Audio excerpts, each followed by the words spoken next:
Why don't we get all noisy, rowdy, and excited about Pastor coming to the pulpit to bring the word today? Welcome, Pastor, as he comes. Come on. Yes. Yes.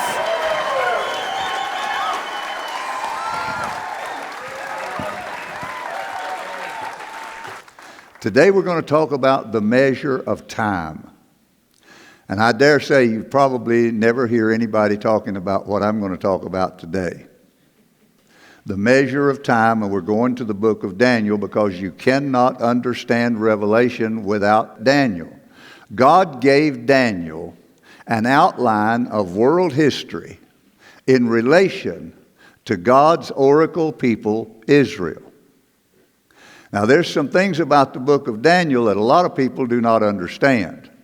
But let's start, and I told you this part last week, but in Daniel chapter 2, Nebuchadnezzar, the king of Babylon, he had conquered and taken captive from Israel. He conquered Israel. He took captives. And part of those captives were in a prison city down by the river Chebar. Some of them, the choice, the educated, he took with him to Babylon. Daniel was among that group of people that he took to Babylon. Shadrach, Meshach, Abednego, and a group of others. Nebuchadnezzar had a dream. He forgot it.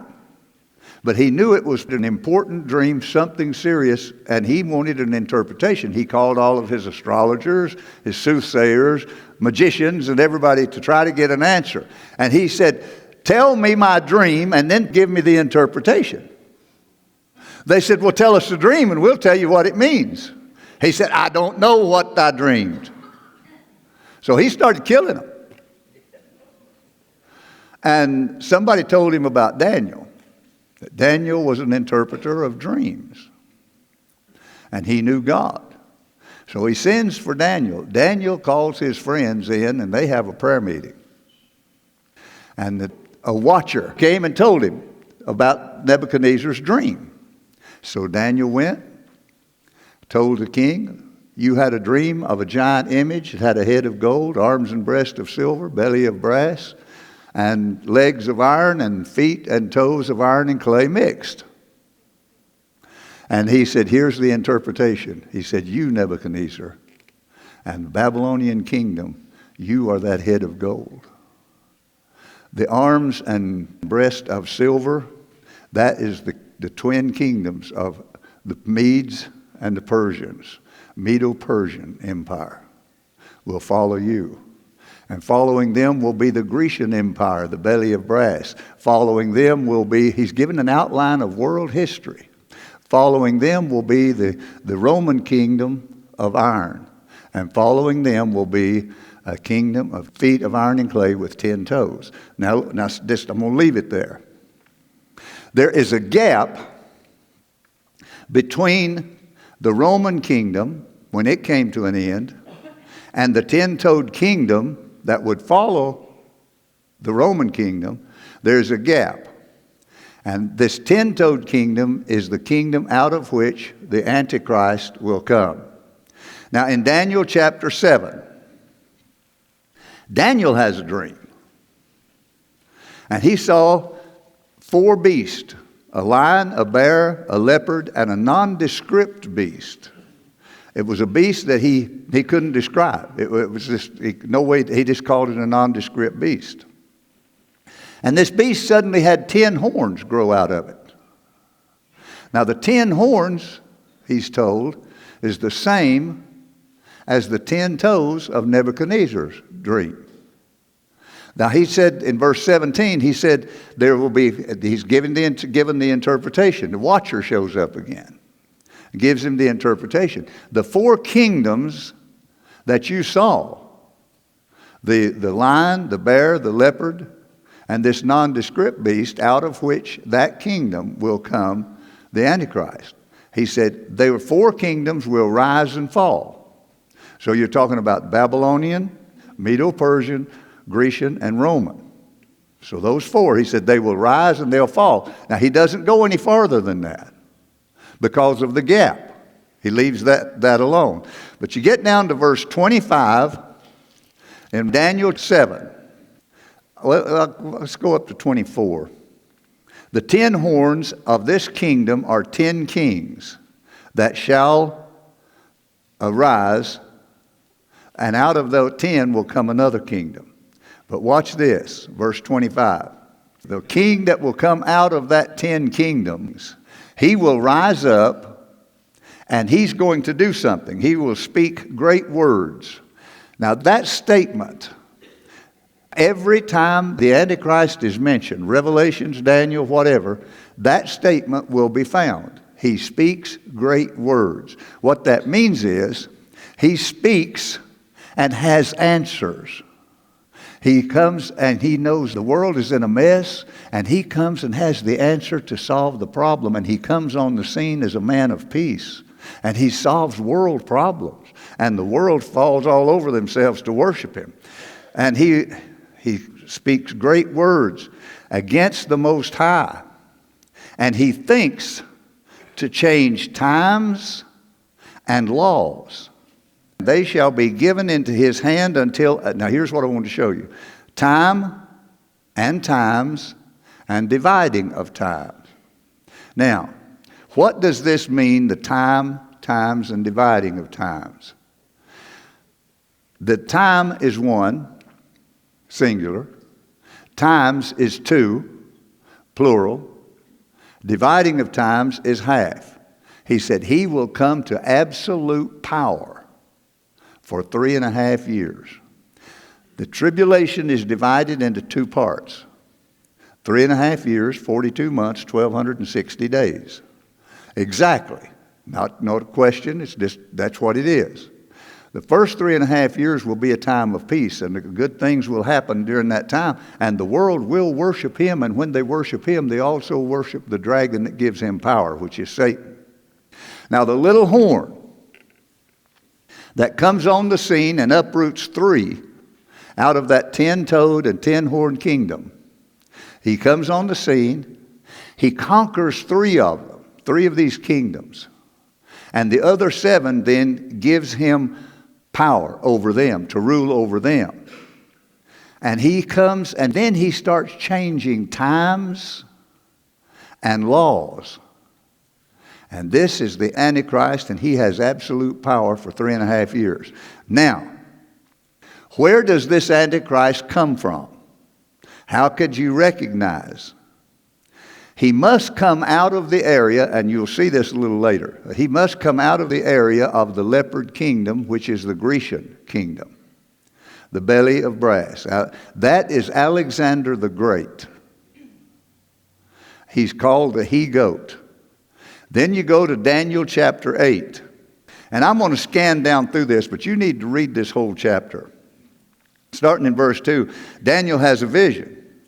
And what he saw, verse 3, there stood a ram that had 2 horns, and the 2 horns were very high, very powerful kingdom. That's the Medes and the Persians. One was higher than the other. The Medes were stronger than the Persians, but that's the 2-horned kingdom. Verse 5. As I was considering it, behold, a he-goat came from the west. And he moved so fast in conquering kingdom after kingdom, it was like his feet didn't even touch the ground. He just came with such power. And this goat had 1 horn between his eyes. And he came to the ram that had the 2 horns. And verse 7, he smote the ram and broke the horns. Now verse 8. Therefore the he-goat waxed very great. But when he was strong, the great horn was broken for it. And from that came 4 notable ones towards the 4 winds. All right, now let me explain. This is not that complicated. When he was strong, when he was in the prime of life and had just conquered and was ruling the world at that time, the known world, he died. Alexander the Great, the he-goat, died. His horn was broken. He died.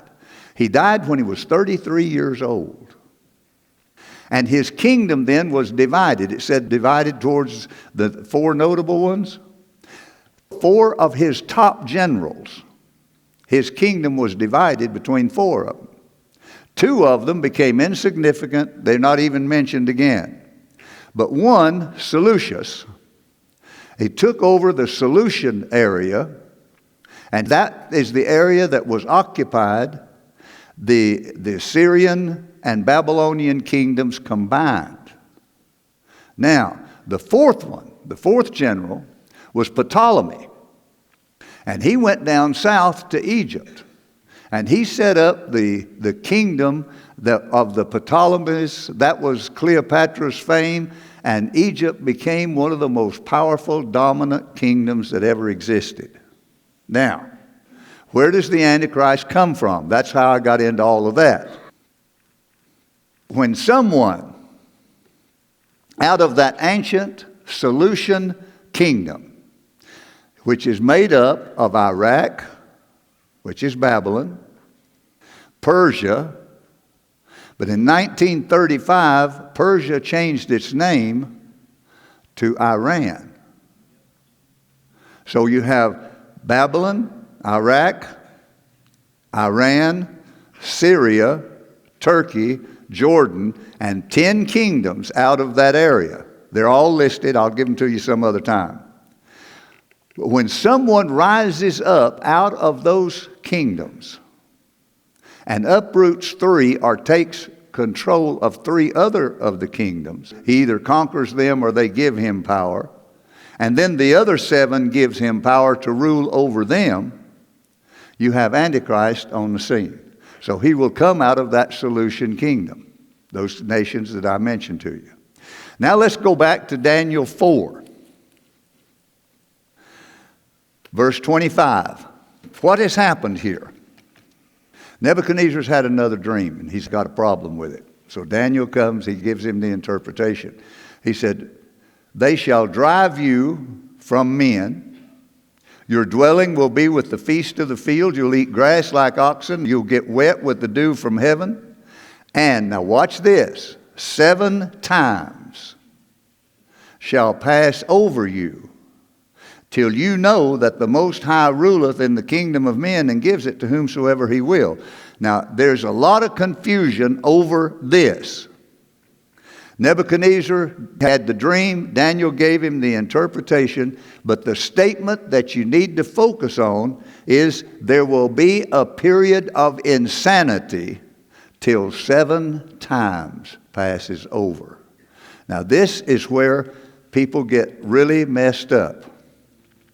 Times can be 1 year, time. It can be 7 years, but it can also mean 360 years, 1 year for each day of the 7 years. Daniel said to Nebuchadnezzar, "Till 7 times pass over you." Now, tradition says that Nebuchadnezzar went insane, ate grass, lived in the field for 7 years. 7 times, that's a time being a year for 7 years. And after 7 years, he became sane again and came back on the throne. But there's a problem. The problem is, history proves that Nebuchadnezzar was only insane 4 years. Now, 4 is not 7, and 7 is not 4. So there is a problem, and this is what causes a lot of confusion in the prophecy world. Daniel is talking about something that happened when Nebuchadnezzar captured Israel. He's talking about the desolation of the temple. When they destroyed the temple, something happened. It began something. Something started with that date. And it started, and it was going to be 7 times. Now stay with me.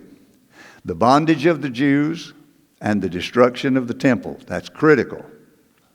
3 prophets, Daniel, Ezekiel, and Jeremiah. Ezekiel was taken captive with a group of captives that was put in a prison camp down by the river Chebar.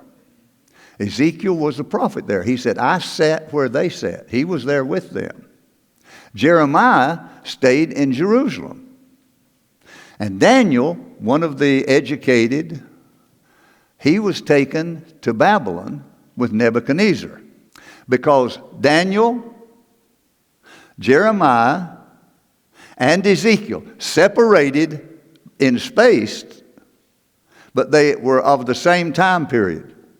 They all gave an exact time frame for God's punishment for Israel for violating God's laws and violating God's Sabbath. And this is God. Now remember, this is God's oracle people. He's going to work out His plan for man through them, whether they like it or not. And as long as they would obey God, God would bless them. They would prosper. Everything would be great. They could win victory over their enemies. But when they would go following after false gods and forsake the Sabbath, He would let the enemies come in and capture them, take them captive, punish them. So God, and in fact, in Leviticus 26, verse 21, He says, if you walk contrary to me, I will multiply your punishment 7 times. Ezekiel 4, verse 5 and 6. Now, He told Ezekiel to do something. He was supposed to lay on one side for a certain period of time, then lay on the other side for a certain period of time, and that was to show the people something. I have laid upon you the years of their iniquities. Talking about Israel now. They're going to be punished according to the number of the days. 390 days. They will bear the iniquity of the house of Israel. Then He turns to Judah, part of Israel.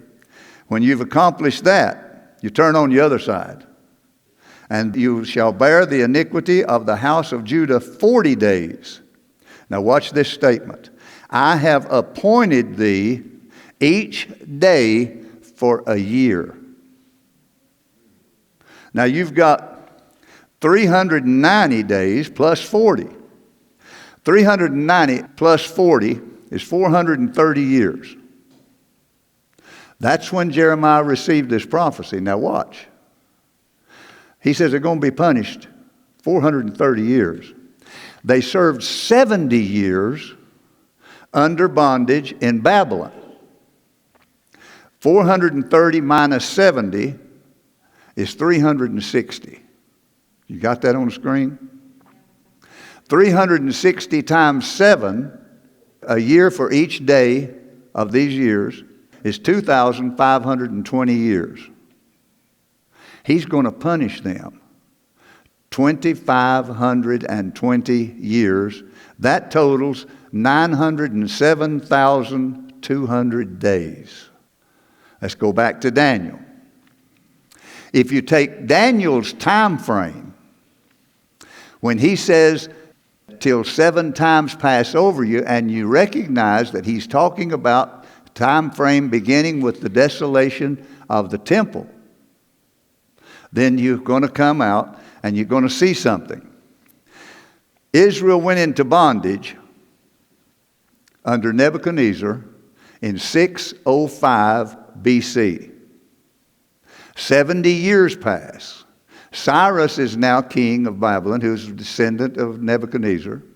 And Cyrus's third decree goes out that Ezra is to go back and rebuild the walls of Jerusalem and start to rebuild Jerusalem. Now this is God's punishment. Daniel was not talking to Nebuchadnezzar about 7 years he would be insane. He was talking about the insanity of Israel and the bondage that they would be in. Now watch. 7 times 360, that's 2,520 years and 907,200 days as God's punishment on Israel. Now, that decree from Cyrus went out on July the 23rd, 536 BC. Exact date. That's history. You don't have to wonder about it.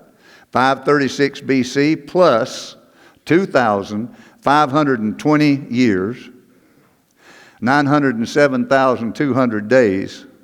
That brings you to May 14, 1948. What happened on May 14, 1948? Now wait, I'm going to tell you what happened. A little Jew by the name of David Ben-Gurion stood before the assembly of the United Nations. And that little Jew shook his fist and he said, "You give us Israel! You give us Israel! You give us Israel!" And they did. It shocked the world. Israel had had no homeland for over 2,500 years. The insanity of Israel, bondage, began when Nebuchadnezzar took Israel captive and destroyed the temple. It was called the desolation. Israel, Daniel was prophesying and saying that Israel would be ruled by the Gentiles through the Babylonian, the Medo-Persian, the Grecian, and the Roman Empire, and they would be dispersed. And that would continue on through most of the church age until 1948. They had no homeland. That's critical. Now let's go to Daniel chapter 5. This is a familiar story about Belshazzar had a drunken feast. And they were all in this big assembly hall and had all of his followers and his loyal people that surrounded him. They were having a drunken feast. And they sent and got the vessels, the golden vessels that had come out of the temple. And they were drinking from these vessels. And suddenly, there is a part of a hand, a finger, the finger of God, began to write on the wall. Can you imagine a bunch of drunks sitting around and suddenly there's a finger starts writing? You've heard the expression, you've seen the handwriting on the wall. Can you imagine? I'll tell you, they were so scared, that bunch of drunks were so scared, it says their joints were loosed and their knees smote one against the other. Now Daniel comes and gives them the interpretation. This is in verse 25. What the hand wrote. Now I'm going to give you something here you probably won't hear many places. What the hand wrote was Mina, Mina, Tekel, Upharsin. That's the 4 words that he wrote. Daniel gives the interpretation. But watch this, verse 26. Mina, God has numbered your kingdom and finished it. Your kingdom's finished. Tekel, thou art weighed in the balance and found wanting. Now look at this word, Perez. That's not Upharsin. He's giving them an interpretation. Thy kingdom is divided and given to the Medes and the Persians. This is when the Medes and the Persians came, took over, and the kingdom was divided between those 2 kingdoms. What people do not understand is most of the book of Daniel, the last 7 chapters especially, was not written in Hebrew. It was written in Aramaic. And that's why Daniel changed the wording here, because he's giving the words in Hebrew and then he gives them the meaning in Aramaic. So in Aramaic, the words have numbers. Each one, Mina, is 1,000. So Mina, Mina would be 2,000. Tekel would be 20. Upharsin would be 500. 2,520 years. Some of you old drunks better start paying attention. Jeremiah told of the bondage of the destruction of the city and of the temple. He started his time frame from the destruction of the temple. He called it the desolation of Israel. They were desolate because they had no temple to worship in. Jeremiah's starting point began with that destruction. The destruction of that temple happened in 586 BC. 586 BC. You take 70 years off that they had already served, and there is an exact date in history, August the 16th, 517 BC. And 517 plus 2,520 years are 907,200 days, brings you to June the 7th, 1967. What happened on June the 7th, 1967? That's called the 6-Day War. Israel had been a country for 19 years. They didn't have much time to establish an army or anything else. And they were surrounded on all sides by enemies who had one goal in mind, and that was total annihilation of Israel. They hated them. They had a plan. They joined together. They were going to wipe Israel off of the face of the earth. And lo and behold, they started the war. Everybody had thought Israel is finished. They started the war, and it lasted exactly 6 days. Israel, when that 6 days was over, they had captured Sinai. They had captured the Gaza Strip and the Golan Heights. Exactly 907,200 days, 2,520 years from the time that Jeremiah gave the starting point. And they marched into Jerusalem, and for the first time in over 2,000 years, they had control of the holy city. Is all this coincidence? Or did God write history in advance? I'm going to give you one more thing, and then I'm going to quit. In Matthew 24, Jesus made a statement. He said, the generation that sees the budding of the fig tree, that's Israel becoming a nation. He said, that generation that sees Israel become a nation will not pass away till all things are fulfilled. What a faith builder. May 1948, exactly 2,520 years, Israel became a nation born in a day, and nobody could explain why the United Nations voted to do that. Then June 1967, Israel took control of Jerusalem, and for the first time in 2,500 years, they had access to the holy city. He says, the generation that sees that happen will not pass away till all things be fulfilled. We are the generation that has seen the budding of the fig tree.